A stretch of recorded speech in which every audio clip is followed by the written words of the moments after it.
I said, man, if Georgia can just give me a national championship, I'm going to be stress-free. Then I got two. I need it.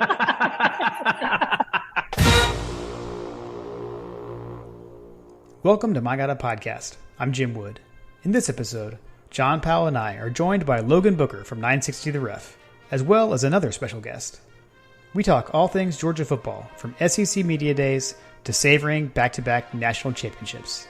And we answer questions from you, our listeners. As always, remember to check out store.mygodapodcast.com to see our latest merch. And you can follow us on social media at My God Podcast. Now, let's join the conversation in progress. And we're back after a longer than expected hiatus. I will say, though, I'm pretty sure this is the first, well, what was to be the last episode was the first ever My God Podcast weather delay. I apologize. I'll take the criticism, man. I'll tell you what, we had a gnarly thunderstorm. We were supposed to do this show a couple of Thursdays ago, and man, I was out in Lincoln County, and the three of us were texting back and forth, but I've seen some crazy storms out there, but that was like one of the biggest I've ever seen, man. It was wild. So, one, glad my house is okay. Two, sorry my internet went out. And three, sorry for the first ever My God Podcast weather delay, I guess. But you know what they say, man, when it rains, Georgia's better. So, I get it. If you'd have been Tennessee, you would have been down and out for the count. Exactly. Whoa, what does Carter have in his hand? Wait a second. We just got that on video. He has to pour the beverage this evening. Good for him. Good for him. Well, if you haven't figured it out yet, we've got Logan Booker with us, friend of the show. I don't know, Logan. I think you may be our most frequent guest. I was trying to think about that earlier. I think that's true. I think you're up there with a couple of folks. But number 3, I think right now you lead.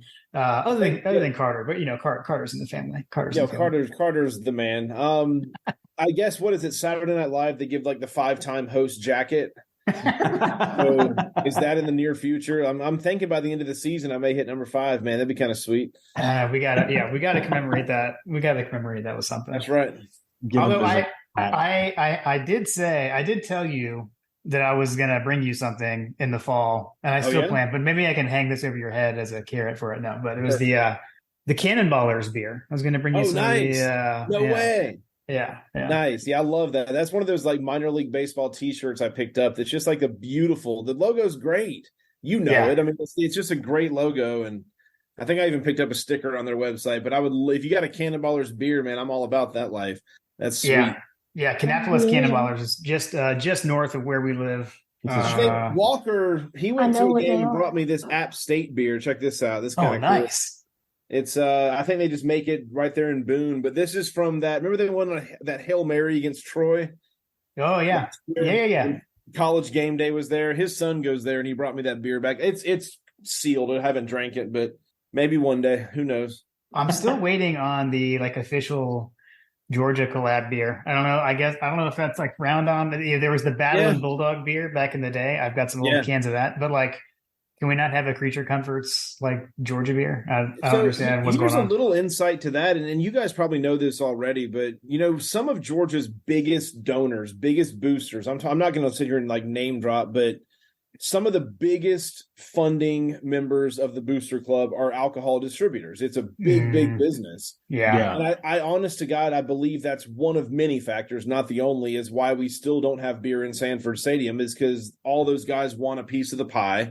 They want to figure out a way to make them the distributor for that and whatnot. So it's just kind of slowing it down. But I honestly think that may be a hurdle toward some of these breweries in Athens having an official Bulldog beer. There's some good beers out there. I mean, if we're giving out free plugs or whatnot, it's Southern Brewing, I think, that makes the back-to-back beer. If y'all have that. Oh, I haven't. It's very simple. They don't use any official Georgia logos. It's just called back-to-back, and it's a real solid IPA. It's actually pretty good. Are the colors red and black? Yeah, they are red and black. Probably it's like the Jimmy Dean sausage baseball card of beers. it's like one Pantone number off of the actual red, I'm pretty sure, just to make sure it's not any copyright. But it is pretty good. But yeah, maybe one day we will get here's some good stuff.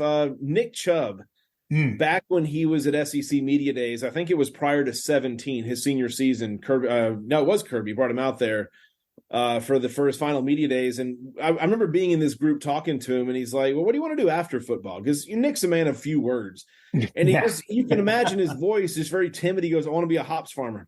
And we all, we're like, oh, what? What'd you say? He goes, I want to grow hops. And we're like, oh, like beer, like hops beer. He's like, yeah, man, like that. Apparently he has, he's from Cedartown, a big farming community. And I don't know if he has like a family farm or something that they're in the hops business, but he, after football, has made it clear he wants to grow hops. So maybe with all that money he's made, he'll break the barrier one day and sort of have an official Georgia beer. I'd be all about some number 27 special Nick Chubb beer, wouldn't y'all? A Chubb stub. Yeah, man. I feel like the hops has to have the picture of him jumping crazy high at that track meet. Yeah, man. Hops. Yeah. I think it was Roddy Nabolsi that took that photo, man. And it comes around every once in a while. I still can't like define it. My brain does not register how someone can float in the air like that. That was a great photo he took. It was. Well, Carter, while we've got you here, I know we got school starts tomorrow. That's the rumor? That is the rumor. That is the rumor. How did the summer go by so fast? What have you been up to? Growing his hair out. I see that. Get that boy a brush, man. Get him a ponytail holder. Maybe he needs that. Mom's been trying to get him a haircut for the last month, and he refuses. Fight Carter, just your remember, distance, Carter. When school's coming back, that means football soon. So you can think of it. That's what I see it, man. I like tease my wife all the time. I see like a back to school commercial and I'm like celebrating, like, yeah, football. She's like, no, school. So we have very different mindsets when it comes to like this time of year, because I'm all about those school supplies in the shelves, because that means football and cooler weather's on the horizon, man. We still got a ways to go to get to the cooler weather, but it will get here one day. Well, we're approaching the day when it's like there'll be one day where you'll go outside and it'll be like unseasonably cool and you'll smell the grass. And then that to me, that's always that moment when I know like football is upon us. I'm actually, so Friday, I'm going to do my morning show. Then I'm going to hop on a plane immediately after and go to Utah for a week. And one of the places I've been looking at, it's called Alta. I think I'm not trying to pronounce it. A big ski resort in Salt Lake, but I love to hike there in the summer times. And I think right now, next week, the forecast is like a high in the low 70s, like mid 40s overnight. That's going to feel like heaven, man. Like I'm actually going to get to wear a hoodie next week while I'm like on a trail, which is like a godsend. Nice. So if you guys want any Utah gear, Carter, do you need a Utah hat? Because they're playing Florida week 1. As long as we can get a W out there. I'll bring you a sticker back at minimum, man. We got August 31st. Is that right? Is that the first Thursday? Like I'm telling you, that's one of my favorite days of the year. It is like the closest thing when I was like, say, Carter's age and it was Christmas Eve and you can't sleep that night before. Like that to me is that Thursday leading into first week of football, man. I love that we have a game of like rooting interest with Florida and Utah too. So I'll care about Utah one day a year, and it's going to be this one. That's a Thursday week 1, right? Like that's not week 0. No, there's no Thursday week 0 games. It's all Saturday. But then that next Thursday, it's just that is one of the most glorious nights, man, because like you're leading into Labor Day. You got football on TV. We always get a big giant Chick-fil-A nugget tray that night and just kind of sit down and watch football. It's awesome. Nice. We need to do that. Yeah, man. I'm assuming we'll be there in Athens that weekend. I don't know. We usually go to Lake Hartwell on that Labor Day weekend. So we'll probably be down there in Hartwell and come over to Athens for the day on Saturday, something like that. Nothing wrong with that. Yeah, but I'm trying to grow out my hair to be like Carson Beck. There you go. Nice. He is a little stringy on the head these days. Then you got Brock Vandegrift too. He could have he has the long hair. Well, let's cut to the chase. Carter, who's starting at quarterback this year, man? Carson Beck. Carson, you think? He's the safe bet, but man, I'm telling you, I'm hearing more and more good stuff about Brock like every day. And like I would not rule him out, but I would absolutely bet the mortgage that Carson starts the season. But I don't think Kirby would hesitate to pull it if he needs to a few games in. Like, I mean, I'm not predicting. Knowing Kirby, that wouldn't be surprising. No. I mean, I think Carson's going to get it done for the whole season, but I would not be surprised at all if he struggles for a game or two that Brock may get a real chance. So we'll see, man. he fits that Bobo formula for sure. So does Gunnar Stockton, honestly. Oh yeah. The heir apparent, right? Yeah. So we'll see. Gunnar intrigues me. I mean, Brock was one of those kids. I don't know. Actually, the spring game was on this weekend, and I watched a little bit of it on SEC Network. And, I don't know, whenever Brock takes off to run, I'm like, woo. Yeah. He's giving you Stetson vibes. I don't know. I just remember like when his first spring game, whenever you're like the hot new freshman, when you do the new hotness, remember it wasn't like there was any chance he's going to be playing. Like first time he threw a pass, like, oh, the kid's got a cannon. Yeah. So I don't know. This is nothing that's going to be like earth shattering or anything. But about a month ago, we played, Dave and I, my co-host on 960 The Ref, played in the ESP celebrity golf tournament there at the Georgia Club. Yeah. And every single group got paired up with air quote celebrity. We actually got Cole Spear, the freshman wide receiver is he from Canton, I think? Oh, nice. Somewhere up 75. But we got him in our group, just shooting the breeze with him for several holes. And I just kind of like joked around. I was like, all right, Cole, cut the crap, man. Who's going to be the starting quarterback? And he laughed a little bit, but then he got kind of serious and he was like, straight face. He's like, we got some dudes. He was like he's like both of the guys. He said both, referring to, I'm assuming, Carson and Brock as like being like the two 1A, 1B, whatever. But he was very clear that they are both capable of doing what Mike Bobo wants this year. So you never know, man. Like, again, that wasn't like revealing of anything, but you could tell that he was very serious when he said that like everybody in that quarterback room is like very capable right now. So that was kind of cool to hear. Yeah. I mean, that's the vibe, right? Like if you figure if one of them doesn't get a shot, beyond Carson back, if one of them doesn't get like the clear, I'm the number 2 guy and going to be the guy next year, one of them is probably going to be leaving, right? Yeah. You would assume you got Dylan Raiola. Yeah, they all say the right things when they're being recruited and when they're freshmen, but yeah, that's just part of football now. I will never be surprised or even hold a grudge anymore when it comes to transfers. There's going to be some guys that transfer a place that you may not want them, like Jermaine Burton. And the way he did it with a couple of comments rubbed us the wrong way for sure, and I get that. But, like, is anybody out there really mad at A.D. Mitchell for, like, going to Texas? I mean, not really. I would love to have him this year, and I love that he won a couple championships and made some huge catches along the way that will be legendary, but I wish him well. In December. Yeah, exactly.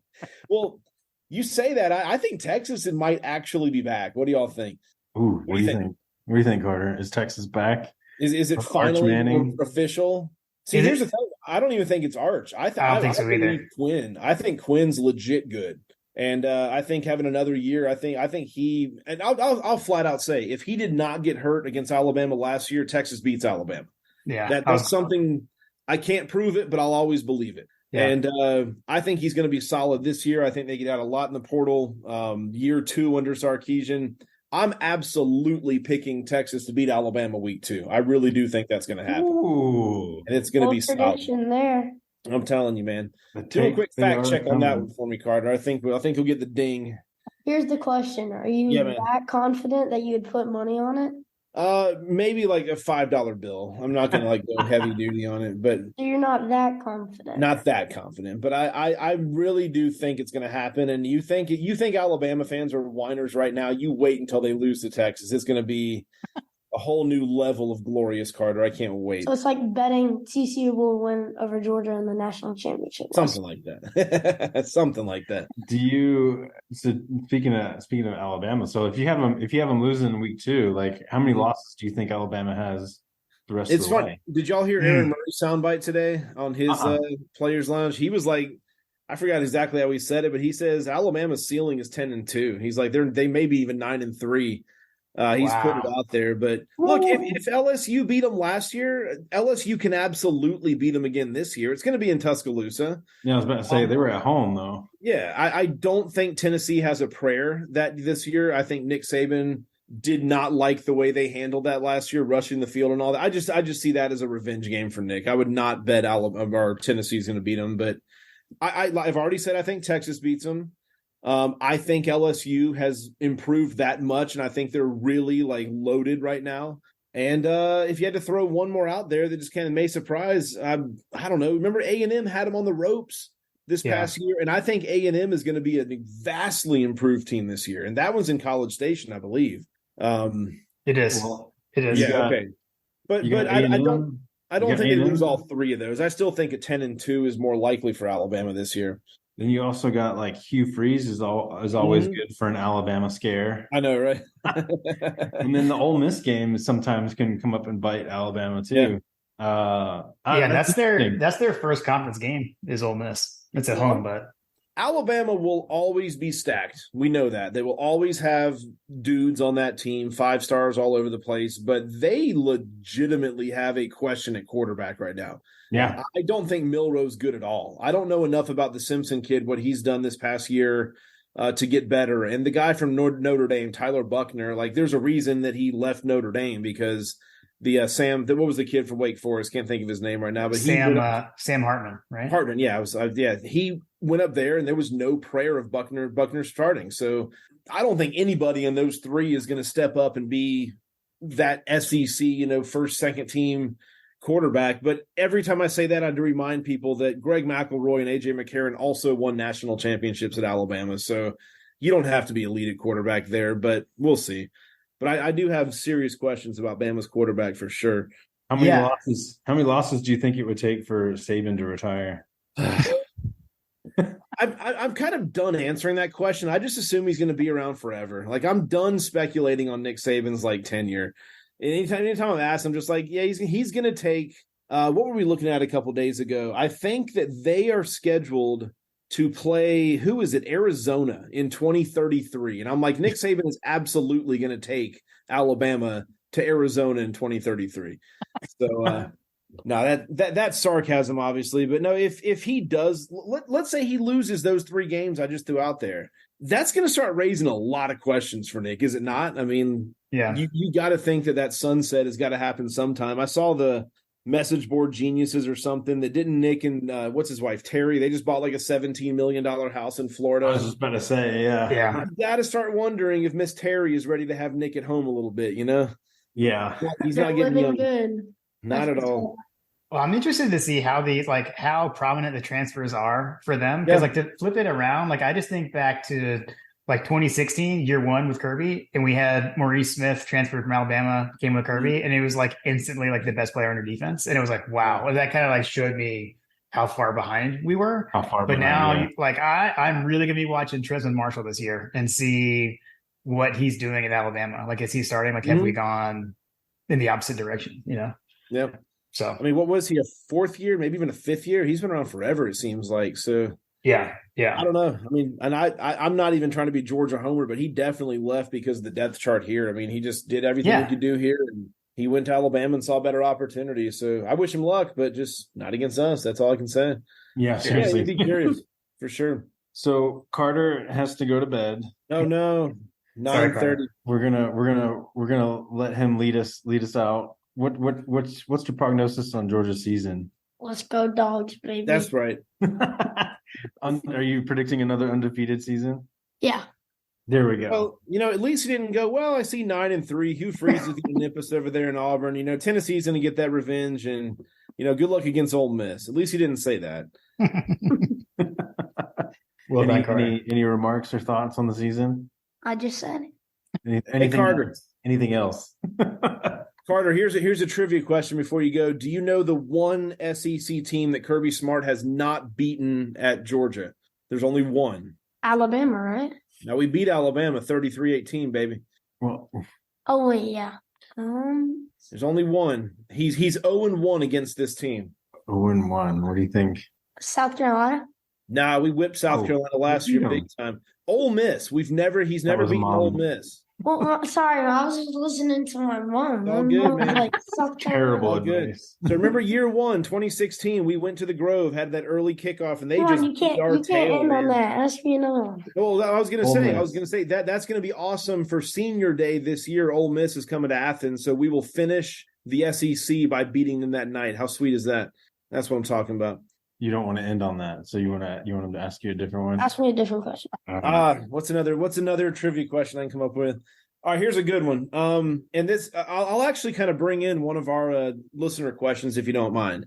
Go for it. We'll see if Carter can get this. I'd have to go pull it up. Maybe Jim's looking at it right now. Somebody asked if Brock Bowers will throw a touchdown pass, right? All right, Carter, here's your trivia question. You ready for it? Who is the last Georgia Bulldog that rushed, received, and passed for a touchdown in the same season? So they caught a touchdown pass, they rushed for a touchdown, and they threw a touchdown pass all in the same season. Do you know? I think I know. Mom, gosh. Say that. You don't have to go far. It's in 2021. I'll give you that hint. It was the first 80. national championship. Donnie Mitchell? AD Mitchell? No, he was part of one of the plays we'll talk about in a second. I know Jordan Give me a hint. Davis did a rushing touchdown. Yeah, but he definitely didn't pass for a touchdown. That would have been kind of sweet. Kenny McIntosh. Yeah, I know he threw a touchdown in the He also, throughout the regular season, he rushed for several. Then he caught a couple of catch and runs also. There you go. Nice. That's a good And one. if you go back prior to that, you got to go to Terry Godwin in 2015. Was that 2015? I think that was 15. Yeah. His first touchdown was against Kentucky. It was like a wild dog direct snap. Then he fumbled it. I think he fumbled the snap, Yes. picked it up, and ran for a touchdown. Yeah. then he caught one. Then remember he threw the touchdown pass against Penn State to Malcolm Mitchell. Oh, that's right. Wow. So there you go. There's Carter. Take that to school tomorrow and impress the girls, man. Impress the girl. That's called an icebreaker right there, Carter. come listen to my dad's podcast. Exactly. He's getting it now. There we go. I bet that works really well at school. Sixth grade girls love Georgia football deep stats, man. I'm sure. That's how you get them. Carter, look, you gotta walk into school and tell them that you're on a t-shirt. You got your own sorry My Carter own t-shirt. I got my own ad campaign. There you go. Love it. Amazing. All right. Off to bed. Sixth grade awaits. Sorry, See you, Carter. Go Gator. So on that, Logan. So what is? I didn't know if I wanted to address this with Carter while he was on or not. I didn't know if I wanted to dash his hopes or anything. So what's the status of the second string? What's the deal? The cheeseheads want to know. We all hate Walker now. Walker's the devil. Now Walker had to go do what Walker had to do, man. His wife was working so hard to get that doctorate degree and her doctorate. What am I trying to say? Her doctorate. And took a job up in North Carolina. So unfortunately, I'm podcast partnerless at the moment. Walker will chime in from time to time. He's not going to be able to do it every single week, but right. I'm thinking maybe in the next few weeks we'll have just sort of a random episode drop. I'll get him on the phone and do like a hey, the season's here type thing.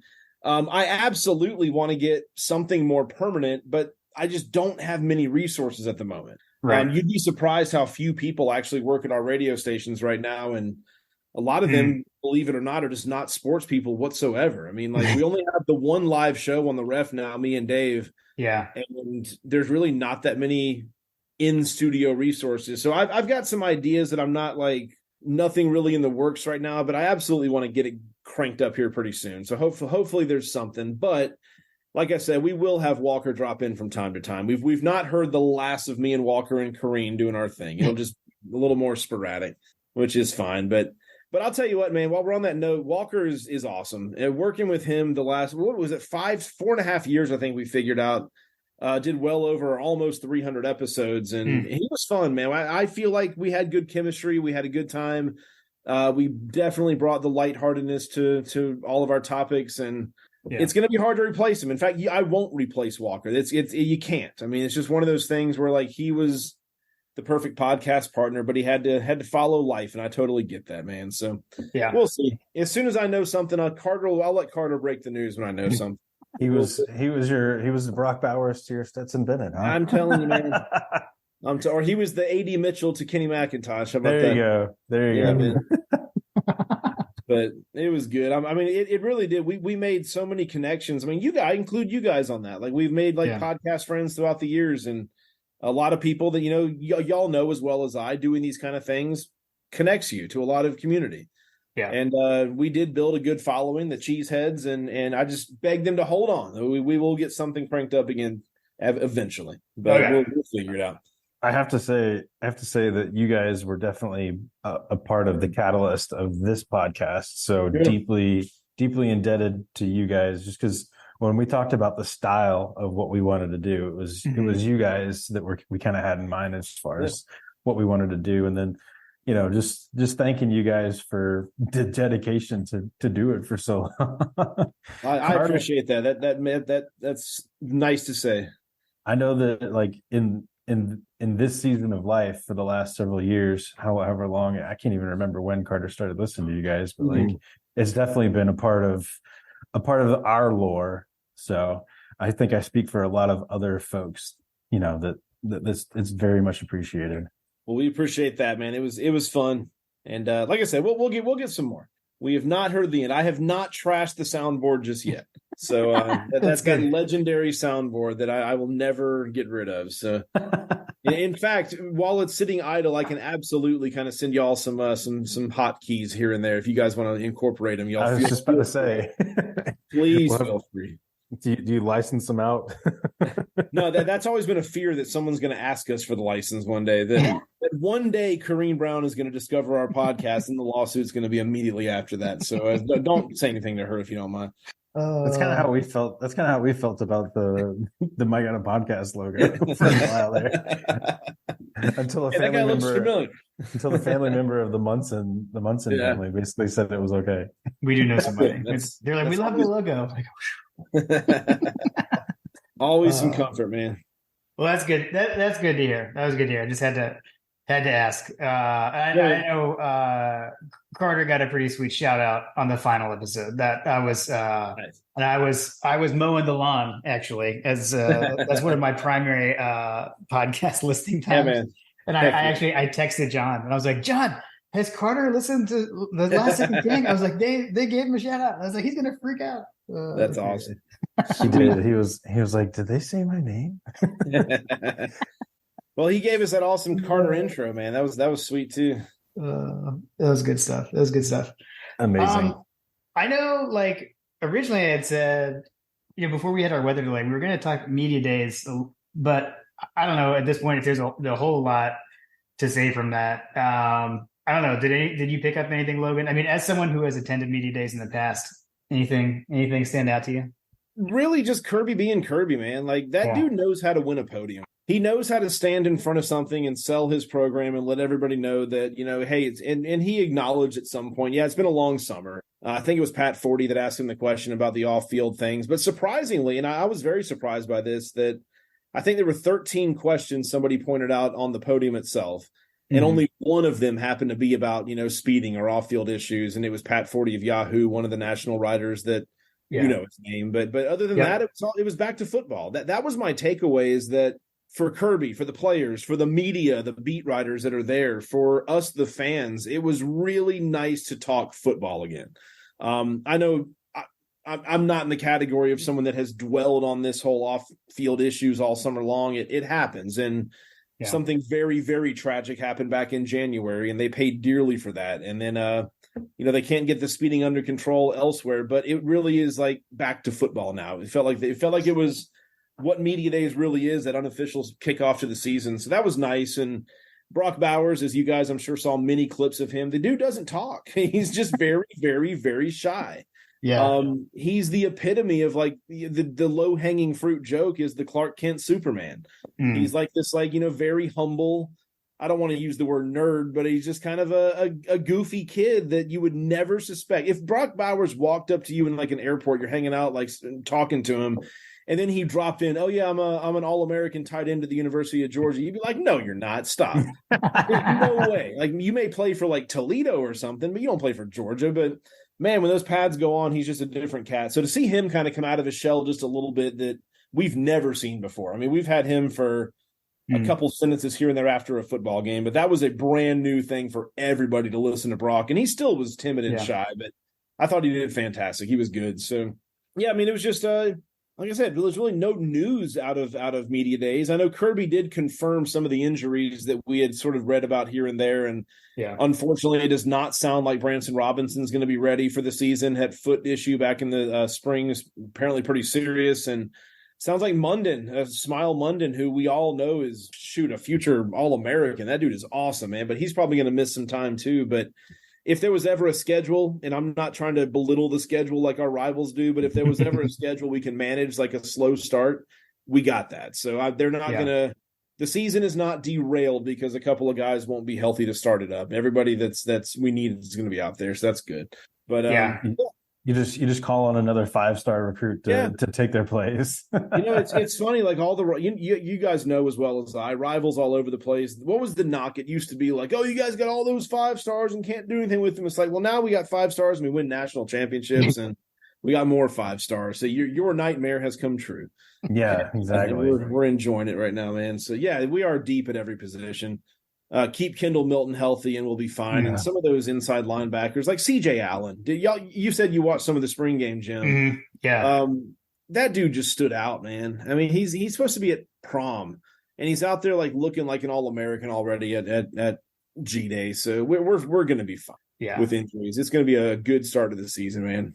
It's funny that you mentioned the Brock Bowers stuff because like I remember seeing British Bulldog like when he like randomly ran into Brock and I think it was who was the other? It was Delph. He ran into Delph and Brock outside of a Raising Cane's and took a picture with them.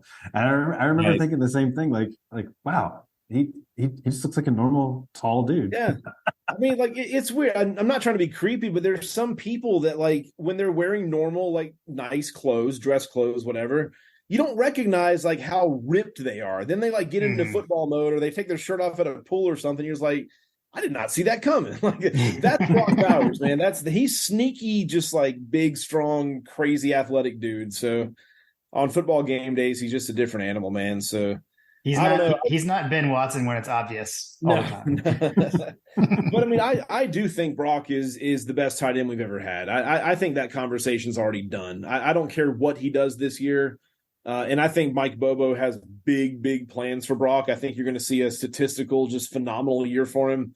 He may, to the listener's question, I do think there's like some fun packages for Brock because he's earned that. You know what I'm saying? If we're ever up in a game in the second, maybe third quarter, I absolutely think we could do one of those little end arounds that he runs and all of a sudden pull the trigger arm out, see if he can find Rosemy Jack Saint or something downfield. That'd be kind of fun. Nice. But I think he's the best, man. You think about he's played in 2 national championship games, has caught a touchdown in both of them, and won both of those games. And there's a very real chance he could do that for a third time. If that happens, are we actually going to like unseat Herschel as the best player of all time? I mean, like, it's going to be hard to argue against Brock if he does that, is it not? I hadn't even really thought of it because I mean, we had talked about like GOAT stuff and Stetson, right, with 2, but different conversation, right? That's just like kind of greatness, not like elite individual eliteness or whatever. But I mean, Brock's got to be. I'll tell you this too, like I've said it before. Like you're telling me that like Brock Bowers. Like, don't tell me he would not have been an amazing tailback in the 80s. Oh, yeah. Like, he totally could do that. Well, he took running back snaps at spring because we were so shorthanded. And someone was talking to Kirby recently at a golf tournament, and Kirby was like, yeah, he was taking snaps, and he was actually pretty good at running the balls. But I don't think you're going to see that this season. But I mean, other than the end arounds that we have him run, but I don't think he's ever going to line up in the I formation. I don't see that. But yeah, to your point, absolutely, him as a running back with those like big giant shoulder pads and that old school fishnet jersey with his belly hanging out, dude. That he'd be a solid 80s running back, man, for sure. Yeah, I mean, I don't know. He has those runs where like the guy has the angle and they inexplicably don't get him, just like what Herschel used to do. So no, that's a good point. I was not at the game. Let's see, this was 2021 when we beat Georgia Tech 45-0 down there in Atlanta. And I was actually on my couch. I was still doing like social media tweeting and stuff for 960 the ref, like I do. Even if I'm not at the game, I'll dial that up. And I have this like StatCast that we can log into. You guys may have access to that too. Like during the game, you can log into a up to the minute stats and plays and all that. So everything like a scorebook, a live scorebook. Yeah. And it's streaming. You're a little bit behind, as you know, like maybe 20, 30 seconds at the most.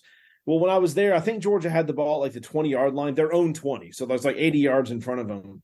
And I accidentally saw the StatCast update and it said touchdown Georgia. And I was like, what? And I didn't know what it was, so I kind of just like hit it real quick, and then like they threw the ball to Brock. And to your point, Jim, like there were like 6 Yellow Jackets that should have tackled him. Yeah, but he's just gone. I mean, it's just down the middle, just so impressive what he does with the football, man. So He's special. We need to really appreciate him this year, even if the schedule winds up being a little bit of a dud.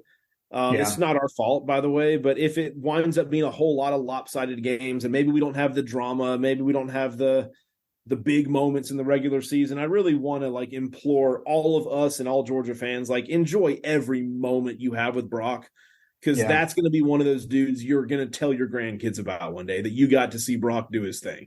And can't wait to see what he does at the next level too, man. Yeah, for sure.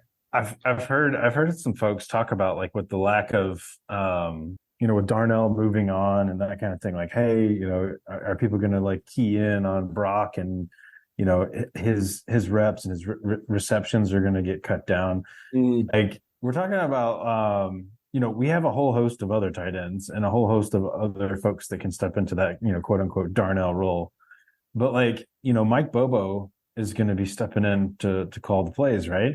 Well, I'm going to rattle off a couple of tight ends that you maybe recall from the last time that Mike Bobo was around helping the tight ends to do the things. You got Aaron White, you got Orson Charles, you got Jay Rome, you got Arthur Lynch, just to name a few. Like those guys did okay, Yeah, very much. Absolutely. And they didn't have near the surrounding cast that we've got today. So I don't know. I don't know that I buy the whole like, oh yeah, his reps are going to get cut. Like, you can't stop a freight train. Yeah. Well, also back in those days too, remember, I absolutely will staunchly say this will be the best offensive line that Georgia's ever had with Mike Bobo.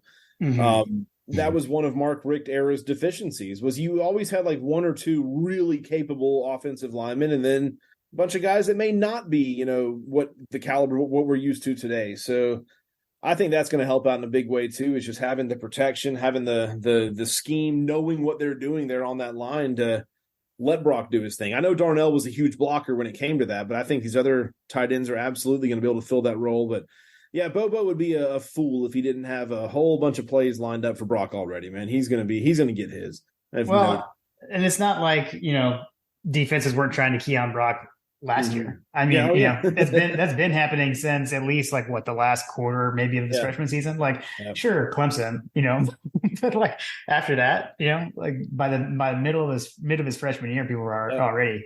I guess Ohio State had the best success because remember watching the game, watch the replay where was it Herb Shrew's like, I don't know why they're not throwing to him. It's like, because he's double teamed. Finally got open kind of late in the game and they were able to make it work. But yeah, they had the most success trying to stop him, but he still, when it mattered the most, he had a couple good catches down that stretch, man. So, and that ridiculous, I call it the twister play or the yoga play, whatever you want to call me. That saved the season. You could circle 7 different things that saved the season that game. But that was one of them. How he did that, I have no idea. Kept that ball in bounds. It makes no sense. It defies physics. I don't know, man. It's some people just have instincts and know what to do with their body. I don't. I would look like a fool rolling all over the ground that play. But yeah, it was pretty cool. Imagine if there was no replay too. I know. I know people get mad about it slowing down the game. But I don't know. That's exhibit A to me of why you do. I mean, I think you should use technology to its advantages when you can. Yeah. Seriously.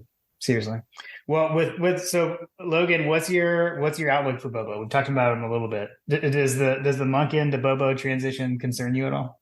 No, not at all. If you watched, well, let's say we were in Mike Bobo's shoes and you watched Todd Monken under his tutelage, if you would, do what he did last year, you'd be a fool not to adopt a lot of those wrinkles, take on some philosophies. I'm sure the playbook's not going to change very much. The verbiage is not going to change very much. No, I thought Bobo was extremely underrated when he was at Georgia, I think. And here's the thing. I think that his time at Georgia, unfortunately, for a lot of people, not everybody, but for a lot of people, they could not escape what happened in South Carolina 2014. I knew that was going. That's where the whole run the damn ball Bobo thing came from. And look, that was a game that pitted, a good, not great. Oh yeah, look, there you go. They'd run the dang ball.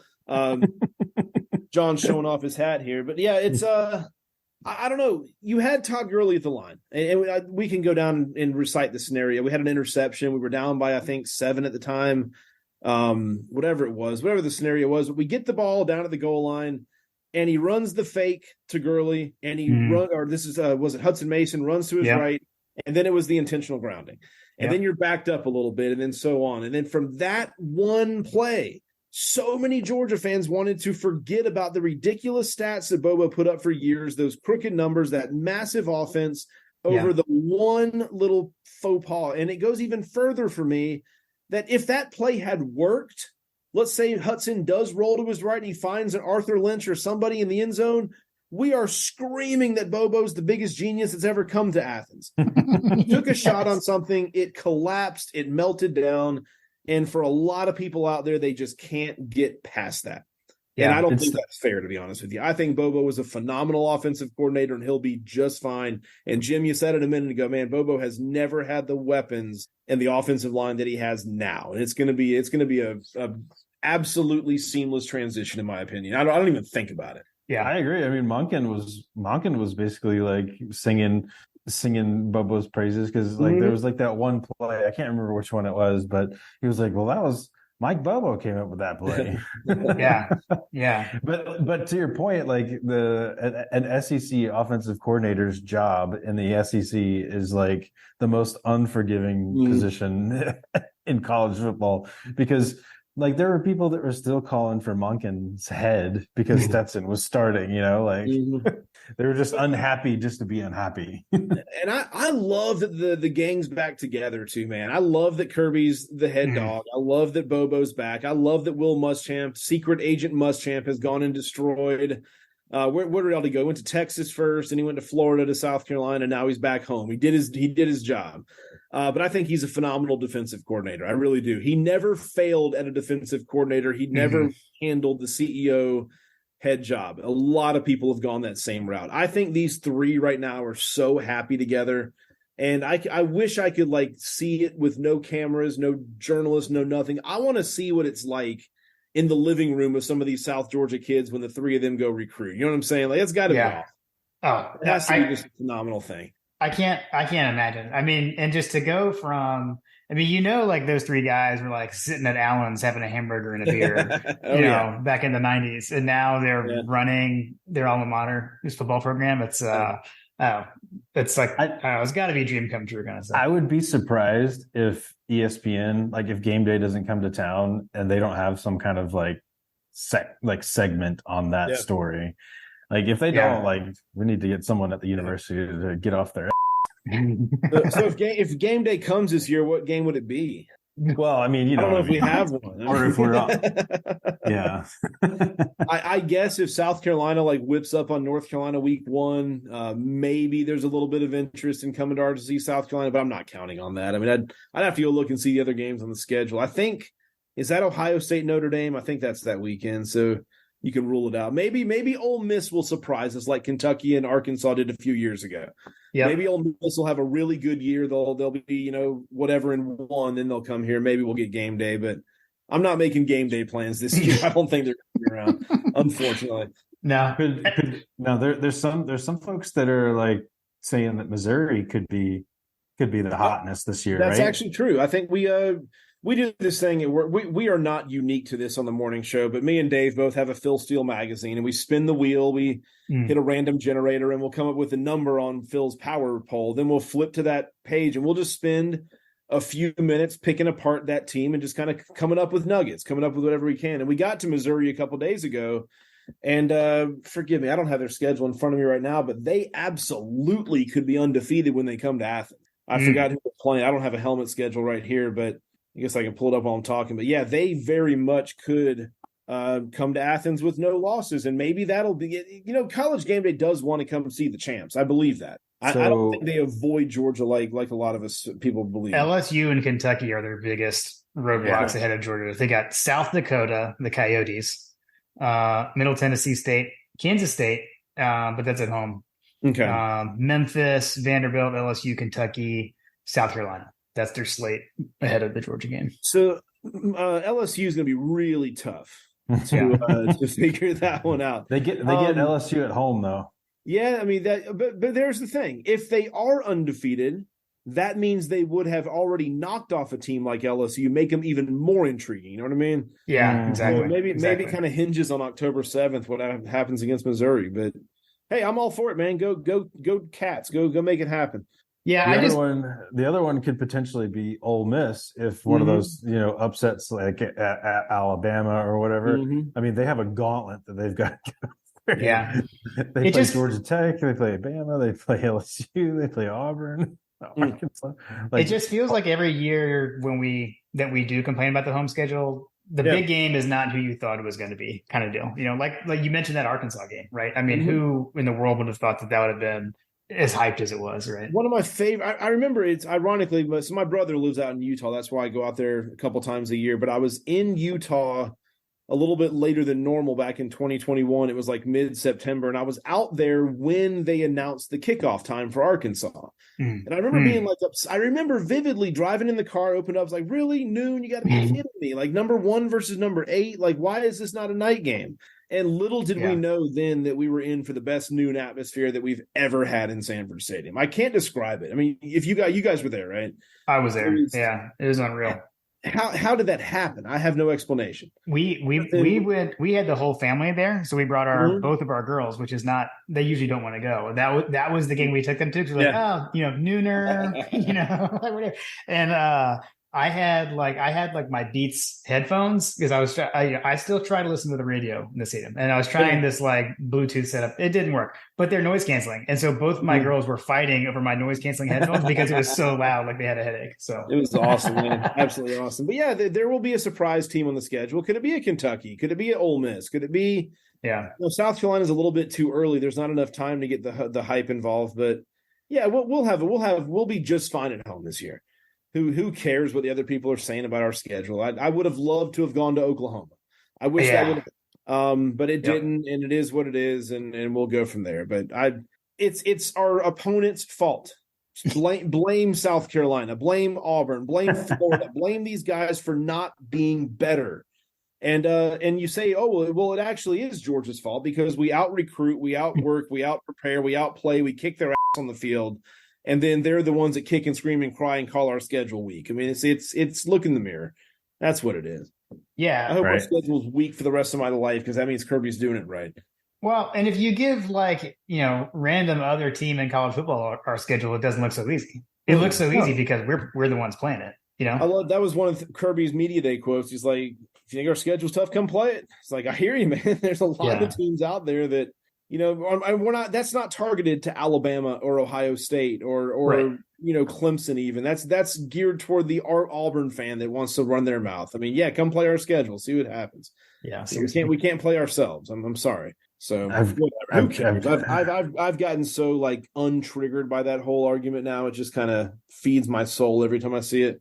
So it's all good. I've got one thing to throw out there in terms of like that. What game could our game be like? Kentucky's schedule prior to the Georgia game sets them up to potentially be undefeated coming into Georgia. They're preseason number 24, I think. So if they're undefeated, that could be a potential game too. And that would be a game of 2 unbeatens. But there are the Red River rivalry. I don't know if game day is going to be there.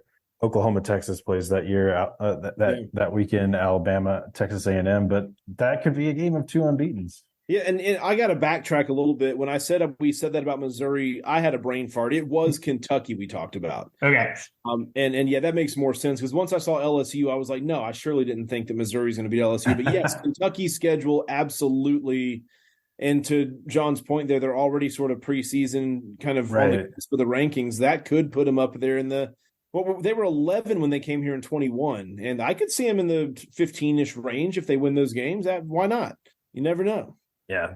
I'll throw a real big curveball at you and see what y'all think about this. If you can pull it up, is the world ready for an undefeated Vanderbilt to come to Georgia? No, for us to go to Nashville.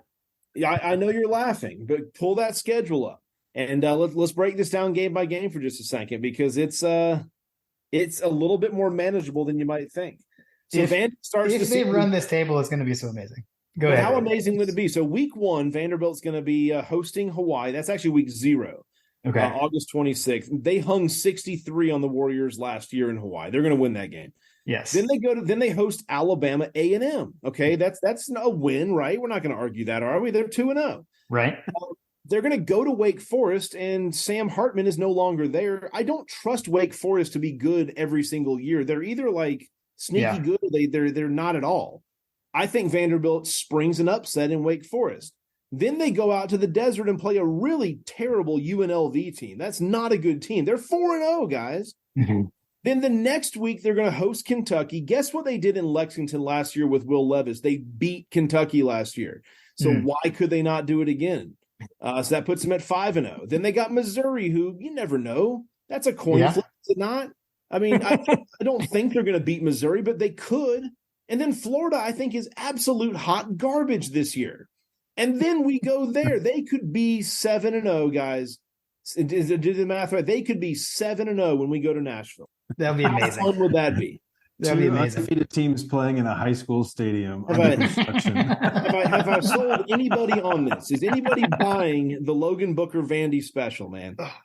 Let me tell you how pissed they're going to be if that does happen. When their stadium is like in complete shambles. Yes. All right, so here's the question. Let's say that happens. Vandy has run the table. Georgia goes to Vanderbilt. Is the stadium still like 80% red? Absolutely. Yeah, they're not going to be bought in. And it like you said, it's under massive construction right now. I think that's one of those games, honestly, that Georgia fans have already got tickets to. We don't just go on a whim.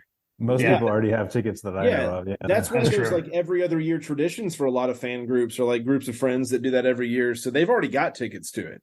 Yeah. So I still think Georgia does the takeover in that case. So I don't know, 7-0, no. 6-1, probably not. 5-2, yeah. Let's buy 5-2. Let's go 5-2, Vandy. Why not? Do you guys also know the number that Georgia has currently scored 126 consecutive points on Vanderbilt? Isn't that crazy? What? Yeah. So we beat them. What was it? 55-0 last year, 63-0 the year before. Then we scored the final 9 in 2019 before the game was over. So we have scored whatever that. I know the number. I may have said the scores wrong, but we have scored 126 straight points on Vandy. Can we grow that to 150? I'm just saying. People wanted to say that the Georgia coaches and players didn't care about Vanderbilt canceling the 2020 game. I beg to differ. Kirby cared. I beg to differ. That 35-0 first quarter in 2021, that was absolutely a statement, man. Yeah, for sure. And then he just did it again the next year. Why not? So, and that was this last year. That was the Bulldogs battling breast cancer points pledge. So I know Dwight over there thoroughly enjoyed that. That's awesome. Do you think that Kirby has like a little bit of a, I don't know, quiet rivalry with what's the guy's name? Clark Lee. Clark Lee. Yeah. Didn't he make a like little kind of dig at him at media days as well? Like after Clark's filibuster or something like that. Yeah, I think he probably made a little joke, but remember, it wasn't Clark Lee that didn't come to Vandy or to Georgia. Yeah, back in the COVID year. Who was it that got fired eventually? I forgot who the coach was. Was it Derek Mason? Who was it? Was it Mason? No, he was gone for a while. I cannot remember who the Vandy coach was, to be honest with you. But it was not Clark Lee. Clark Lee's first year was 2022. This is actually year 2 for Clark Lee coming up. But didn't Clark Lee come on like right at the end though? Didn't he actually start in the middle? I think he started Mason. In December.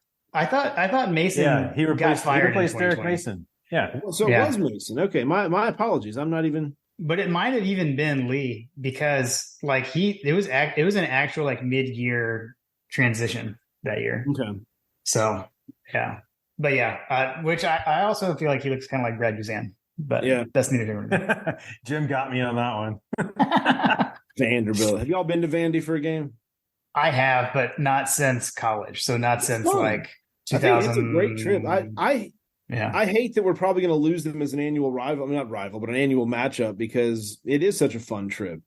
One of my like pet peeves, I hate hearing anybody like a Georgia fan make the joke of like, yeah, we got to get rid of Vandy in the SEC. Like, no, we don't. Like that, they're perfect. They're the greatest addition to our conference that doesn't matter because it's Nashville, which is a wonderful city.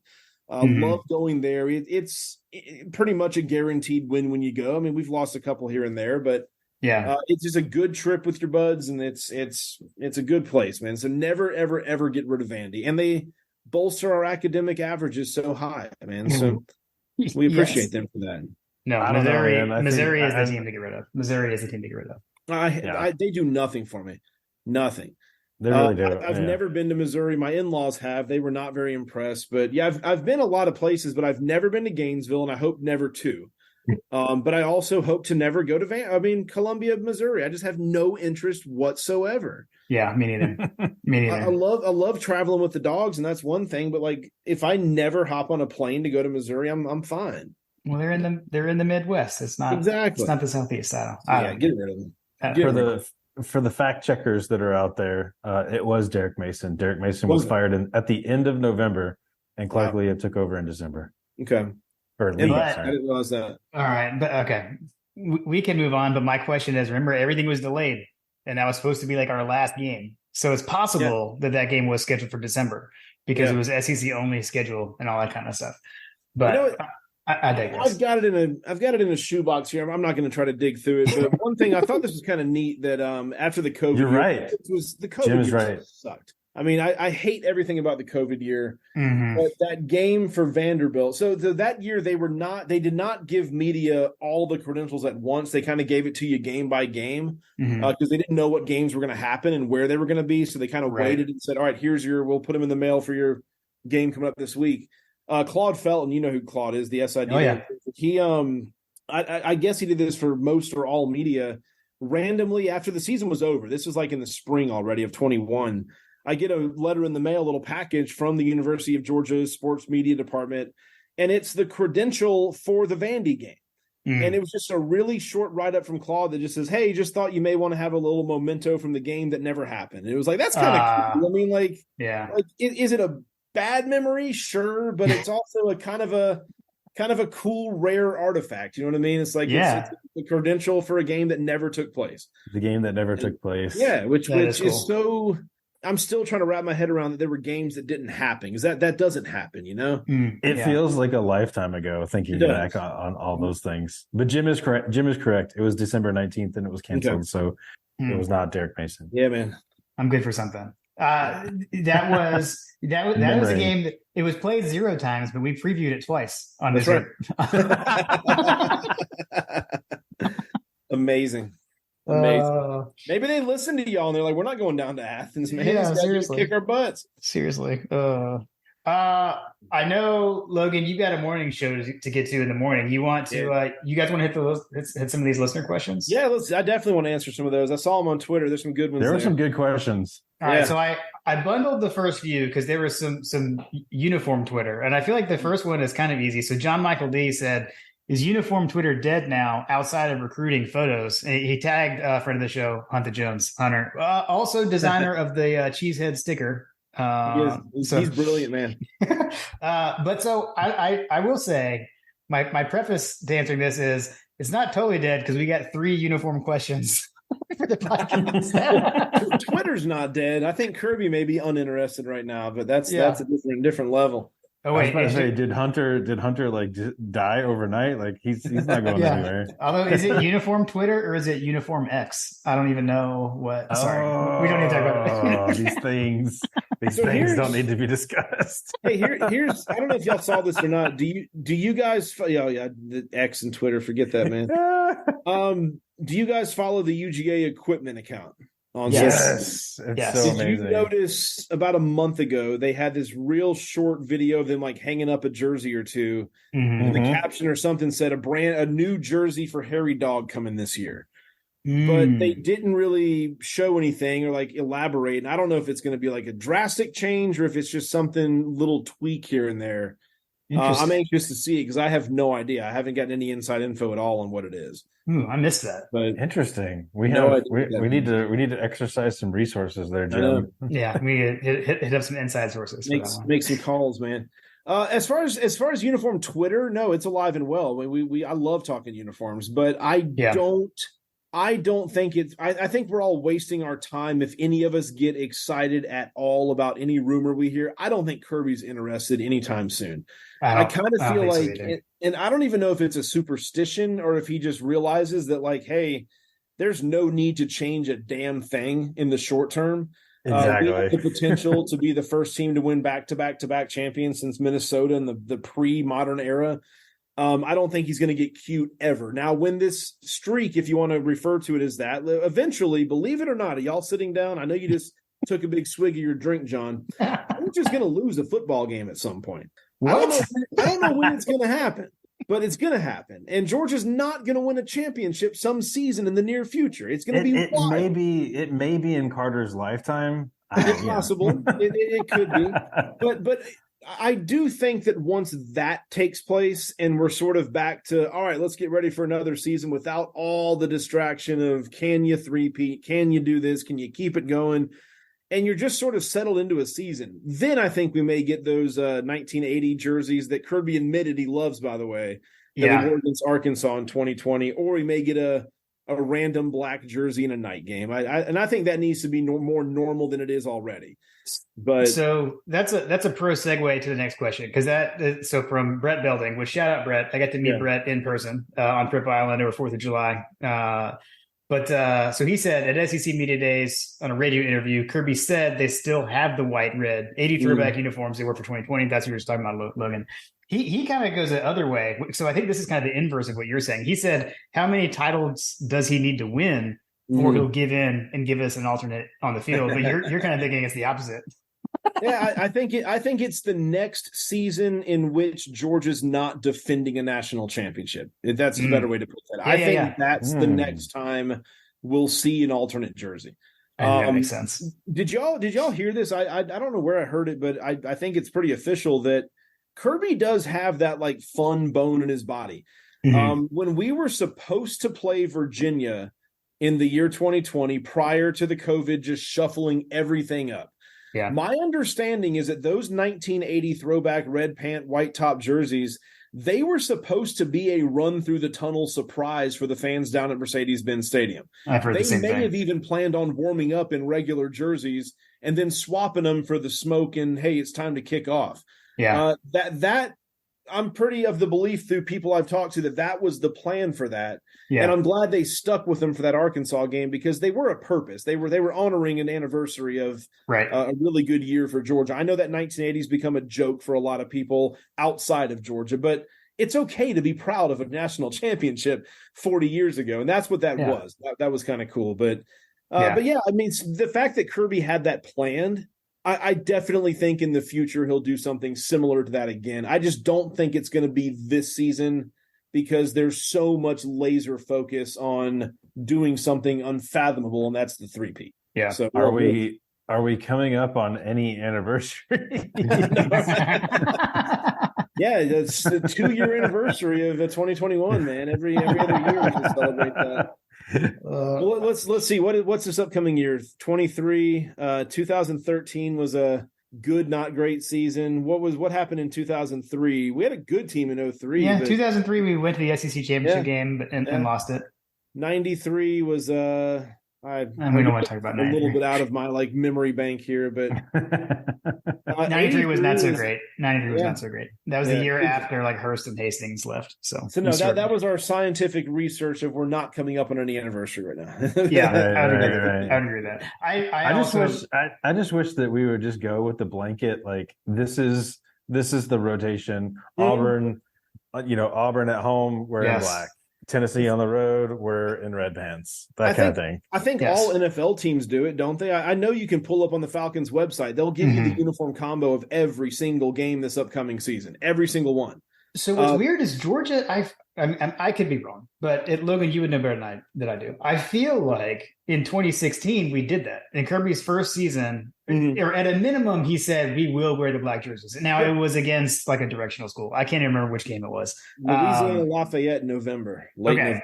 So, whatever, not a big game, but we knew before the season started that it was going to happen. I feel like if you demystify it, then like you don't have to. I don't know, because it's all about, to me, like the uniform police, right? Yeah. They're the anti-uniform Twitter, and they're and the this ones you're goes going to into- pile on if you lose in them. Yeah, and this kind of goes into my theory is that, like, at the time, Kirby absolutely first year wanted to normalize the black jersey by doing exactly that. Hey, you know what? By the time it's going to be a directional cupcake school the week of Thanksgiving, but here's your black jersey. Yeah. And then 17 happened, and we got really good. And Right. I think he kind of puckered down into that like all serious mode. And then what was the next time we wore them was Mississippi State against in the COVID year. We wore the jerseys then. And I think that was almost sort of a little treat for the fans that have stuck through COVID, honestly. We got a night game. We knew the jerseys. In fact, before the season started, remember they unveiled the black jersey with the spikes, which I hated, by the way. I'm not a fan. I'm not going to sit here and blast anybody that bought those and stuff. Dude, if you love it, you love it. That's great. But I just wasn't a fan of the spikes. Yeah. But we wore them for Mississippi State. And then it was by request of the Chick-fil-A Bowl, the Peach Bowl. They love doing a color on color scheme. If you ever picked up on that. Yeah. Whether it's a preseason, what do they call the Chick-fil-A kickoff game, or the Chick-fil-A Peach Bowl, whoever runs that thing, they love pulling out color on color. Go back and look at Georgia red and Oregon green this past year. I mean, it's just, they asked Cincinnati and Georgia to go black and red, and they did. And it was pretty sweet. It looked pretty good out there. But yeah, that was by request. I just think we're in such all business mode right now that it's going to take a little time. So, Logan, I'm throwing it out there. Do it. I'm throwing it out there that it could be. Could it be the dunk on Lane to complete the SEC? The SEC, like I don't know what you call it. Why not? The Thanos ring. I guess also was it Auburn has sort of been Kirby. I'm sorry, Hugh Freeze has been one of those Kirby kryptonite things, man. He beat him twice when he was the defensive coordinator at Alabama. Then he beat him. He was the Ole Miss coach when we lost to him so bad in 2016. So maybe we can dunk on Hugh Freeze at some point too, man. And then Auburn's so synonymous with the black jerseys. How about next year we bust them out at home when Auburn comes by? Yeah, I mean that's my stance. We should wear them at home against Auburn every year, but for sure, it'll happen. But so Logan, my trivia question for you, since you had this recorder, is from Kirby's playing days, why does he hate alternate uniforms? Do you know what happened to Kirby?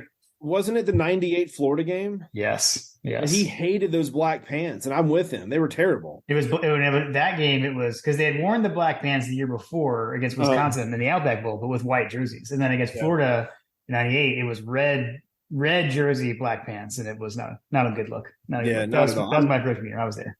Look, I don't love the red pants like a lot of people do. I know that that's sort of a hot take, and people will blast me for saying that, but I'm not a fan of the red pants. Some people love them. I don't. I just don't. I'm not a huge fan either, Logan. Yeah. So I'll jump in there with you. Cheers, I mean, dude. it's not that I hate them, but like it's just like, I could if they never did it again, I wouldn't be upset. The black jerseys, though, the black jerseys upset me. Wait, so you don't like the black jerseys? No, it upsets me that we don't have that as regular repertoire. I misunderstood you. I was about to kick you off the podcast. It's about to be My God, a podcast with Logan and Jim. I'm looking for work right now, man. Now the black jerseys are phenomenal, and back to the spikes again. I don't want to sit here and criticize them. I know that they tried it, but I'm of the belief that you dress as a football player, not as your mascot. It turned into a costume, and I don't need us to dress like little bulldogs all over the field. We don't need that. I mean, should we have put one of the hairy dog tails in the pants that we have when we ran around? Like maybe that would have made that costume even better. But yeah, it looks like, and they did show pictures of the updated block numbers, and the newest version of the black jerseys do not have the collar, and they should. That was good. Yeah, I didn't like it. How about a throwback to like the old school with the silver with a silver helmet and the block G? I actually think that would be. I wouldn't mind if we did that for homecoming one game and did the silver helmet with a black G. I think that would be pretty cool. I don't know if Hunter mocked one of those up or if it was somebody else, but I've seen a mock up that looked pretty good. It would be pretty sweet. Yeah, Hunter has done that. Sweet. It would be sweet. What was it? Let me do my math. Was it 1928 that Sanford Stadium opened? I think I'm saying that right. 1928. You're testing us. You're testing us. I'm not Jeff Dantzler. Look. I know. He'd be mad at us for not knowing this right now. But I think it was 1928. We beat Yale, big time game. They were really good back then. Why not get Yale to come back down in 2028, do 100-year, we'll wear the silver, everything. How has this not been discussed? Has this been discussed by anyone else? This is an amazing idea. Before, it's definitely been discussed on our morning show, but I don't think Yale has interest. They're not a paycheck program. Have you seen the endowment at Yale? They're not hurting. They're doing just fine. They don't need to get a paycheck from Georgia so they can afford uniforms, if you know what I'm saying. But 1929 was it 29? Yeah, that sounds right. The first game in Sanford Stadium. So get them down in 2029, and they are scheduled in the next 3 or 4 years to go to Georgia Southern. So they will come to Georgia.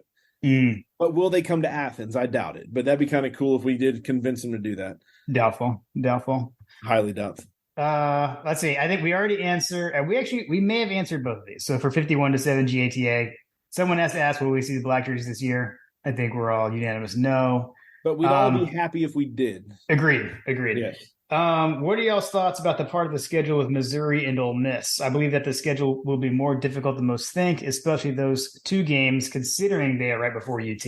So we didn't talk about that angle of it, of those two back-to-back leading up to that Tennessee game.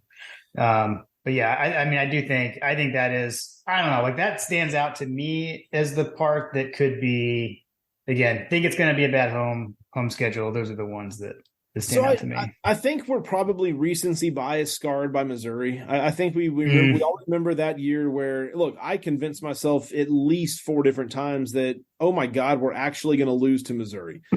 and then somehow we pulled it off and we avoided a big, giant embarrassment.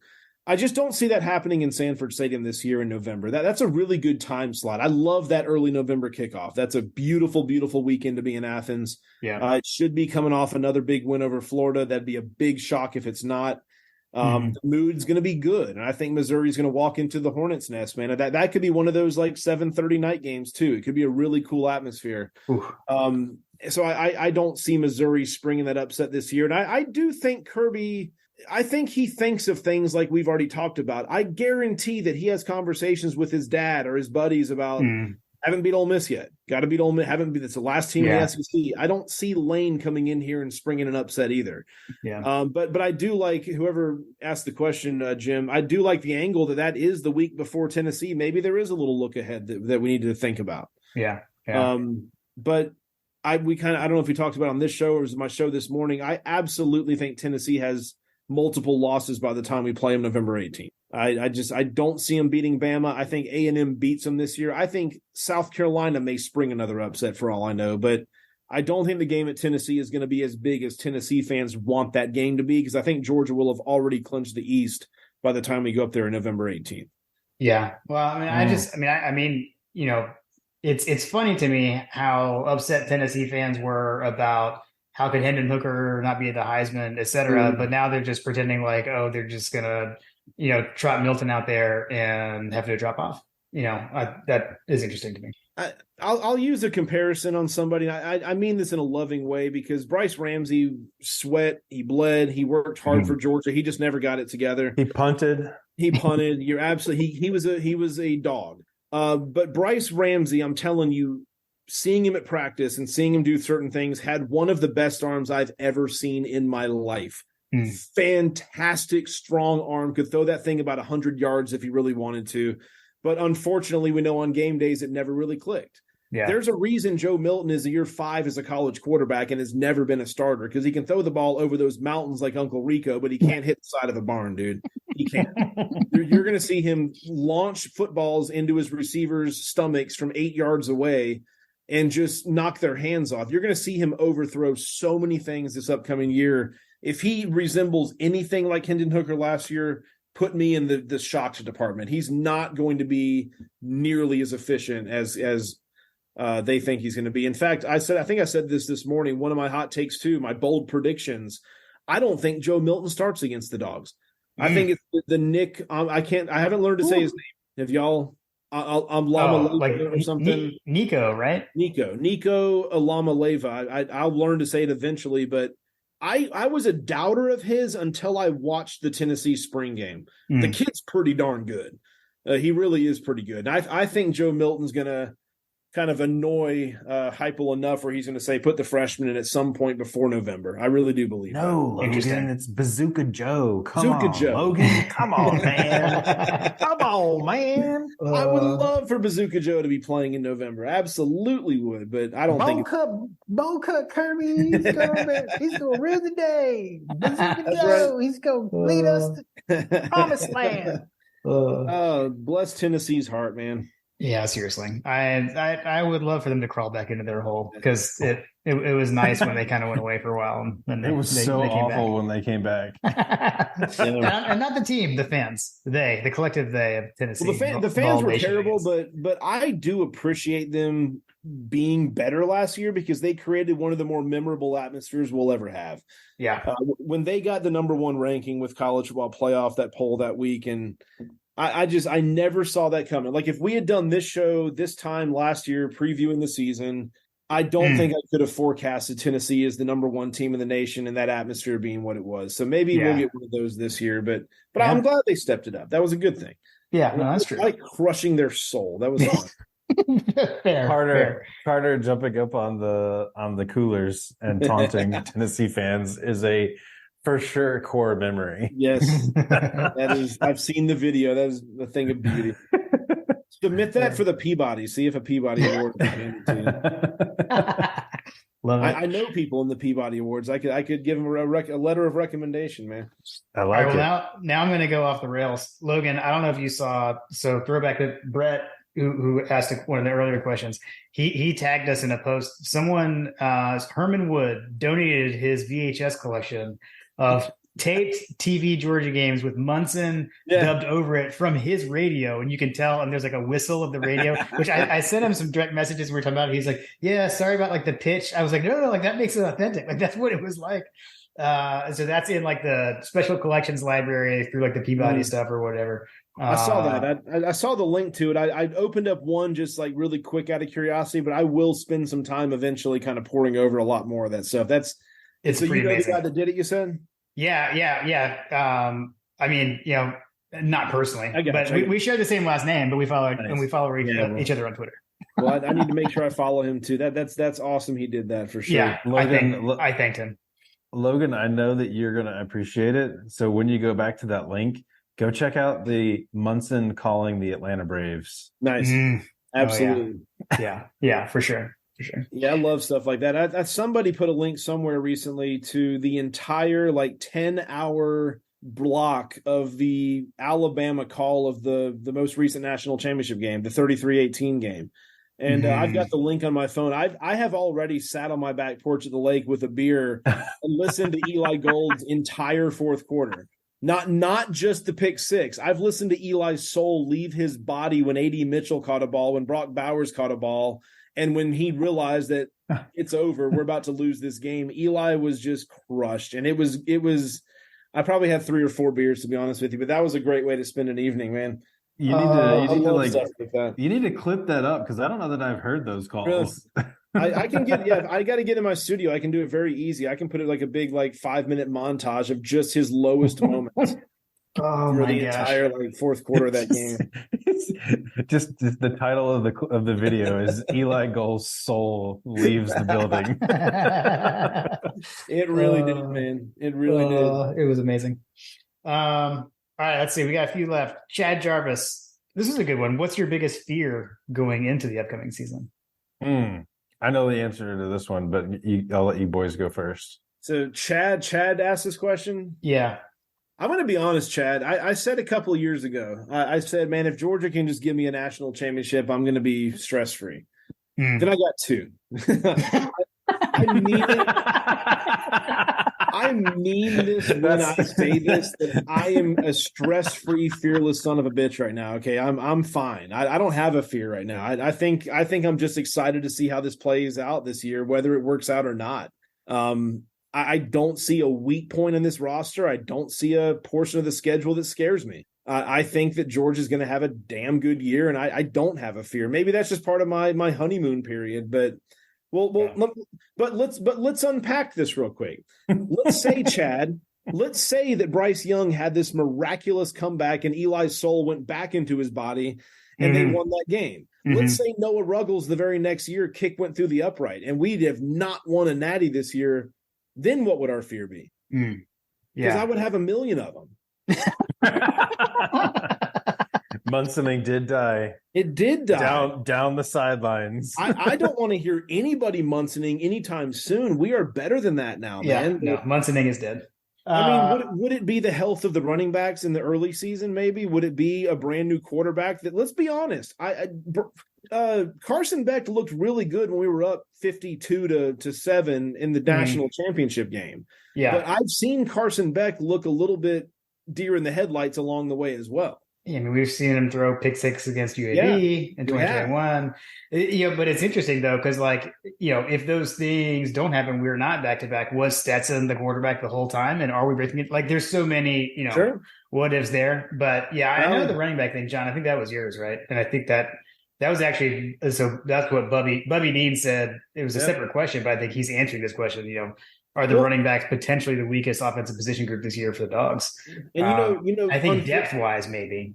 Yeah. But and in a weird roundabout way, if Georgia did not finish, if you got your heart broke twice the last couple of seasons, the biggest fear right now would be Kirby Smart. Can he ever get it done? Yeah, that's true. But that narrative died. That is gone. Now we have bequeathed that narrative to Ryan Day in Ohio State. That's what they talk about in Columbus, Ohio now. That's all they want to know is, will Ryan Day ever get it done? And I'm not sure he will. So they get that debate. My only other one that I could come up with that we haven't talked about yet is we are breaking in a new kicker. So Jack Bod was the kicker of both national championship teams. So something to watch. I mean, I trust that we've got, is it Zirkle? Is he Zirkle is one of them, and then there's another freshman I'm not even familiar with yet, but okay. But so that was the only other thing I could come up with. But in general, Munsoning is dead. I'm just I mean, think of all the narratives we've killed. We've killed Munson. We've killed the Kirby. Can he get it done? I certainly hope you're with me that we've killed the Jacksonville narrative. I look forward to that game these days. I don't fear that anymore. Yep. No, I don't have any fear. let me lose a few games and I'll have more fears. But right now, I really truly am just in a good spot mentally when it comes to the Georgia Bulldogs, man. Agreed. It's fun. Let's see. Fletcher Proctor, friend of the show, often asking questions, great questions. It was Fletcher. You referenced this earlier, Logan. We can officially answer it now. How many ways will Brock Bowers score a touchdown this year? Rush, catch, can he pass for one? Punt, return, scoop and score from a safety spot. And he said, "Good to guys you have back." We announced that we're back in our tweet, by the way. So I don't know. So the over under. The over-under would have to be at 2.5 ways, right? Because he's going to score in an end around. He's going to catch a touchdown. So does he do something else? Like I said, and I did kind of allude to it, I absolutely think he'll be rewarded for being the epitome of a damn good dog. Yeah. Jordan Davis got rewarded against Charleston Southern in 21 with the running touchdown. Remember, freshman Jalen Carter got to catch a touchdown pass against the Vols. Yeah. That's because he went and worked his tail off as a freshman. That was not just because – hey, you go in there and do it. That was by design. That was a reward. I think if there's any, remember, I'll go further when Rodrigo Blankenship had the opportunity to throw against Auburn in 2018. Remember that? Yeah. It didn't work, but that was sort of a reward for Rodrigo. I mean, there's little things that get worked in, and I do believe, and it may come against a crappy opponent. It may be State or something. That's fine. Who cares? But I do think we'll have sort of a goal line play where the opponent thinks that we're giving that little jet sweep to Brock. But then maybe Oscar Delp or someone's going to slide around the back corner and he'll be wide open in the back of the end zones. I definitely think that's going to at least be attempted before the year's over. I like it. Hey, throw in Jacob Eason. He almost caught a touchdown pass against Auburn at the very end of 2016. Remember that? So I do. Close. Yes. I think Terry Godwin threw it. I was going to say that had to be Terry Godwin. Yeah. That would have been sweet. He was channeling his inner Tarashinsky. There you go. Joe nice. T, baby. Let's see. Zach, SC Dog, 864, another friend of the show. Who's the most exciting player you're looking forward to watching this season? Let's take Brock Bowers out. Yes. He had another one that could probably be its own episode. General thoughts and feelings on conference alignment news. I'll just say, get off my lawn. I don't like it. Go back to how it was in the '90s. That's my general thoughts. But I don't know who are you guys most excited about? Let's say non-Brock Bowers. I'll start with sophomore Malachi Starks, man. The dude's popping up on every single top list right now. I think someone put out like the top 100 players in college football, and he cracked the top 50. I think you're going to see him take that year two bump and just be an absolutely ridiculous safety in the backfield, man. I think he's going to have, I'll throw a number. I'll give him an over-under of like 4.5 interceptions this year. I think he's going to have one of those kind of seasons. If we're sticking with defense, I'll throw Michael Williams, another sophomore that I think is absolutely destined to be an All-American one day. Trying to think of someone to throw in on offense, unless John's sitting there chomping at the bit trying to answer that. I'm chomping at the bit to answer some of the other questions, but we can circle back. We can always circle back. It's our podcast. We can do what we want to do. Right. We can do it. We can do whatever we want. I've been long-winded, and I apologize. No. It's for me, like the player that I'm most looking forward to watching it's Carson Beck. Yep. To me, like the season is going to hinge a lot on how Carson Beck does, in my opinion. Because what I don't want to have is a situation where we're like, well, he's doing okay, but like we've got these other guys in the wings. You know what I mean? Like I want to see. I want to see Carson Beck come out and like just establish himself. Because like you said earlier, Logan, like I've seen him with the deer in headlights in the past. But what I will say is that against the number one defense in the country, he carved them to pieces in the spring game. Yeah. And that's not something that you can like take for granted. Not to mention the fact that he's got the quarterback guru that turned Aaron Murray into, one of the most prolific passers in the SEC history. Yep. And Aaron didn't have near the talent level that was surrounding him. So for me, like I'm looking at Carson. Throw a little bit of love to the big ugly fellas, man. I think Amarius Mims might be like a dominant right tackle. I'm serious. I think I agree. One of those like Isaiah Wilson type. I know Isaiah didn't work out on Sundays, but he was a force for the Dogs, man. Yeah, just like Andrew Thomas was on the other side. But I think Amarius may have him a year that's going to stick him like maybe in the late first round of the draft coming up. I think he could be that good. I agree. Mims has been crazy. Yeah. So we'll see. Maybe Buller will get another chance at the Buckeyes, man. Yeah. like talking about the weakest offensive position and like what my fear is, like you alluded to it earlier, like the health of the running back position is one of my biggest fears because Kendall Milton hasn't made it through a complete season. Yeah. You got Branson Robinson, who I like. That would have been my answer for this question, like person that you're most looking forward to. But like, I don't know to what degree that's the case today, because I don't know how long he's going to be out for. You know what I mean? So for me, like, I guess that you look at Kendall Milton, like, Jim and I have talked about this like for a couple of years now. Dejon Edwards has been a little cannonball. And who do we have that can replace the Kenny McIntosh role that we had before? You talked about Kenny Mac before as being one of the only players that's run, caught, and passed for a touchdown. And then I see all the NFL stuff that's going on with the preseason. Like Kenny Mac is he's catching eyes in his NFL rookie season preseason. So like I'm like, oh man, I don't know. I don't know. Like who do we have that can fill that role? I look across the running back room and I don't see the versatility that Kenny Mac, presented. So I'm hoping that Dejon Edwards is going to be that answer. I think that he can. We've seen it in fits and starts. Like I think that in a mop up duty, obviously, but to me, like Dejon Edwards in that running back room has got to be the one that takes about a scruff of the neck, because I hate to say it, like Kendall Milton's had his chance, but like, can he stay healthy? If he can stay healthy, I think he's going to be one of the dominant running backs in the SEC. And it'll be like a Nick Chubb, Sonny Michel type situation where we've got two running backs that are going to dominate the league, because I think Dejon Edwards has proven himself. He deserves reps. Yeah. Somebody didn't watch Cash Jones versus Auburn, and it shows, man. Cash Jones is your answer right there, baby. Stepping it up. No, but I'm hearing great things about Roderick Robinson, the freshman running back. We'll see what kind of athleticism he shows, and I think Andrew Paul was getting a whole lot. He's another one. Yeah, he's another one. Yeah, and but I don't know what he's going to be. It was about a year now. I mean, in fact, a couple weeks from now will be his 1 year since he tore his ACL. So right. It takes a while. He may not be the guy that he eventually will be this year, but we got some good depth there. We'll see what happens. But I agree with you, John, that we don't have a Kenny McIntosh. We don't have a dude that's going to do it all now. But Dejon is a very viable role to step up in that role and see what happens. Yeah, because I mean we've been spoiled with these, with James Cook and then Kenny McIntosh. We had both at the same time, right?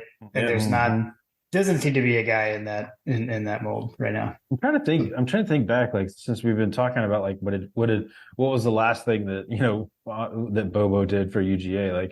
Did we have that Kenny Mack role in the running back position? I went back and looked at the tight ends, but I hadn't gone back and looking at the running backs. I mean, we had the small. We would. That was back when we would have the one we'd have Carlton Thomas, but not pass catching like that. I don't think. I mean, we had Gershel, right? You had Gurley and Keith Marshall, but I don't know that Keith Marshall even really fits that mold of a James Cook or a Kenny McIntosh. I don't feel like he does really. He just had that speed, man. He could before he hurt himself, he would go. Yeah, seriously. All right, last one, friend of the show, fraternity brother of John and I, Tim Riley. The Georgia fan formerly known as miserable in Minnesota has moved back to Georgia. So he said he's back in Georgia. How many games will I see an appearance in person from Jim or John and Evans? And where should they be prepared to tailgate? Side note, parking at Myers Quad South Campus Deck will default tailgate there potentially. I mean, Riley, I don't know offhand how many games I'll be at, but we'll definitely seek out.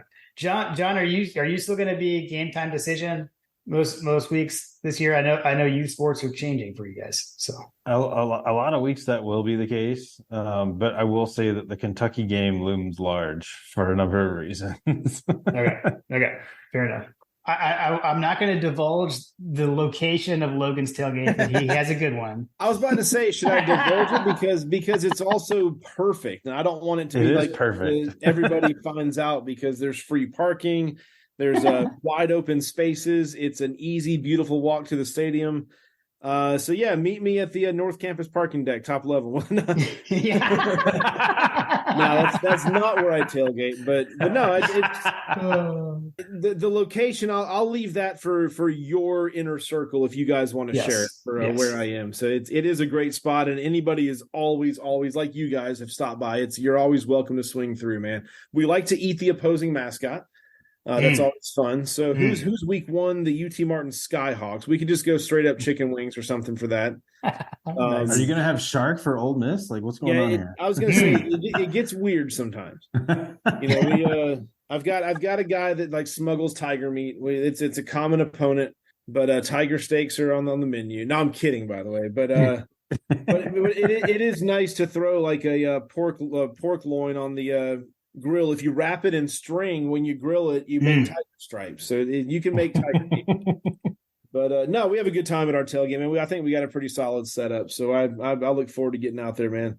Yeah, can't wait. Yeah, absolutely. Sure. We also know a few other spots as well, Tim. We solved one of our biggest tailgating problems recently. We got rid of the satellite, and I'm fortunate enough to know a couple of people that work at the university, so they have given me or let me borrow their university faculty Wi-Fi login. And because we tailgate right up next to one of the buildings, I'm able to pick up their Wi-Fi real easily and solidly on the computer. And I'm a YouTube TV guy, so I've been able to kind of just mirror my computer onto our TV and just watch YouTube TV with a sound bar that way. And it's made it very, very nice over there. So we don't have to set up a satellite and worry about weather or none of that stuff. It's fantastic. That is key. That was always that was always interesting, pointing the satellite dish in the right direction. We had a Dish Network for several years, man, and I'm telling you, it just decided week to week if it was going to work or not. It was yeah. and we had wide open sky. Nothing was blocking this satellite, but it was just whatever mood that satellite was in, we were at its peril, dude. I hated that thing. Yeah, seriously. So good to go. Yeah, man. I'm gonna echo Carter. I think 15-0, back to back champs, baby. Let's make it happen. And but here's the thing. I'm not trying to be Debbie Downer here at all, but like if Georgia does not get it done this year, and I know all of our rivals are chomping at the bit to watch us fail. Okay, Yeah, I'm especially on the recruiting trail. Exactly. But when it comes to these upcoming fall Saturdays, I feel the same way about them. I love watching them fail. But if we don't do it this year, do they actually think that we'll be remembered more for not being the team that three-peated, or will we be the team that won back-to-back champions? I mean, like, we're in a really good spot right now. Yeah. The you didn't three-peat doesn't hit nearly as hard as 1980 did. I'll tell you that, dude. We are in a good place. I want everybody that listens to your show to recognize that and enjoy the ever-living hell out of it, man, because these are the good days that we are sitting smack dab in the middle of. And there's really no end in sight. That's the thing. If Georgia doesn't win this year, I'm going to sit here on your show next summer and be just as optimistic about this year as I'm going to be right now. Like, we've got so much good going, and can't wait for the Raiola era to eventually roll around whenever it does, man. Like, we're going to win more championships under Kirby. I promise you that. I absolutely promise you there's more coming. If it's this year or next year or just eventually, there will be more. And that's a good feeling. Yeah, you look at the roster and you're like, well, they won back to back. Like, now what? Yeah. Well, what do you look at the roster? Look at the roster that's coming behind everybody. Like, it's crazy, man. I know other teams are doing good stuff on the trail too, but we're in a different world, man. Different than we've ever lived through. This is kind of nuts. I hope that here's my hope for the legacy that Kirby Smart's going to leave at the university. I hope that by the time that he retires, and I've heard rumblings that like he doesn't plan to stick around like as long as some of these other guys have. Like, he's not like a Joe Paterno type guy that's going to be around for decades upon decades. But whatever, if he does, then great, he's earned that right. But the thing that I'm looking at here is that he left Alabama, and where have they gone since then? How does Kirby Smart's success at the University of Georgia change the narrative for Nick Saban's tenure at Alabama? It could be the kryptonite eventually, man. How awesome would that be? But no, I don't know how long his reign will happen. But I'll say this: that Mary Beth Smart has become a good friend of our show, and she pops in once a year. And she'll have a nice hour in the studio with us. And it's the off-air conversations that make me really believe they are happy as can be. They are so loving their life right now. And I even kind of asked her, I don't know if this may have been an on-air question, but it was sort of like, how do you balance like the work life? I mean, like, you don't see Kirby much. She didn't care. That's $100 million man. That's her boo. But I mean, they love each other. They have a great relationship. But you could tell that like she recognized that just comes with it, man. Like, we're fine. We are building a brand new house in Watkinsville, and life is very good right now for the Smarts. So they recognize that. But I do think he's going to be around for a really long time.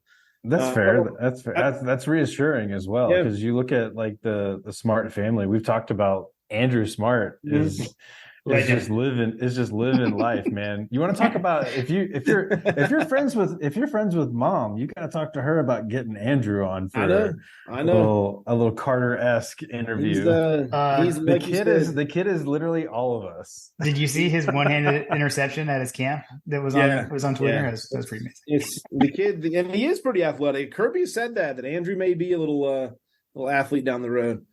So who knows? One day you'll get the keys to the family business. Maybe he'll coach the dogs down the road, but who knows, man? I'm gonna say maybe he could be a scrappy safety that plays for his dad, has a nose for the ball. That's right. like the old man. All right. Well, Logan, always great to have you. Let's see. I'm always horrible at this, so I'll do this at the end. I probably should have at the beginning. Let's plug this stuff. So you want to find Logan you're on all the socials. Logan M. Booker on Twitter, right? 960 The Ref Morning Show. On the threads these days. I'm rocking the threads. I want Threads to make it. I just think it's already lost steam. It's sort of like, it's cool, it's a good format, but like it's never going to replace Twitter. I'm sorry, and I'm not going to call it X. It's Twitter. At Logan M Booker. Give me a follow on Instagram if you want. I think that one's different. It's Logan MB83. And I don't do as much sports on that. That's a little bit more of a glimpse into my personal life, but that's all good. That's where I put my Dennis Morton gifts. That's no. That's Logan at the lake, and it's Logan in the nature, and also I'm sorry, I'm blanking on the dog's name, but your dog. Chipper. It's the best life in the world, man. That's my 14-year-old hound dog that has been with me every step. And in the wood shop. Don't forget the wood shop. That's right. The workshop is a nice setup. And also hella full sends down the river. True.